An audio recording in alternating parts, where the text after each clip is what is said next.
അങ്ങനെ മാംഗ്ലൂർ ട്രെയിൻ ഇറങ്ങിയിട്ട് നമ്മൾ നേരെ വിട്ടു നമ്മുടെ ഡെസ്റ്റിനേഷൻ നമ്പർ 1 ഹംപി. ഞാനൊരു തുള്ളി ഉറങ്ങിയില്ല.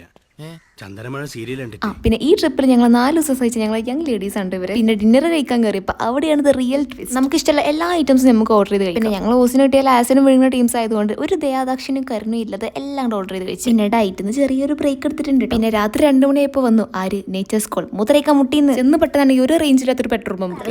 ഇന്ത്യയിലെ എല്ലാ പെട്രോൾ പമ്പിലും ഒരു 3 ബാത്റൂം ഇല്ലെങ്കിലും വെക്കും. ഉള്ള ബാത്റൂമിലാണെങ്കിൽ കപ്പില്ല. ഇതേ സമയം നമ്മളൊരു ട്രിപ്പ് വരാനായിട്ട് അയറിന് അന്റാർട്ടിക്കയിൽ ലാൻഡ് ആയിട്ടുണ്ട്. രാത്രി 2 മണിക്കാവുമ്പോൾ എല്ലാവരും കൂടി ഒരു ചായ കുടി. പക്ഷെ ചായയാണ് വേണ്ടത് കണ്ണടിയിൽ നമ്മൾ എങ്ങനെ പറയും. ചന്ദ്രന് വന്നത് പോയത് അമേരിക്കൻ, പക്ഷെ ലാൻഡ് ചെയ്ത് അന്റാർട്ടിക്കയിലാണ്. വന്ന് ഈ സാധനങ്ങൾക്കൊന്നും നിന്റെ പേര് പോലും ഓർമ്മയില്ല.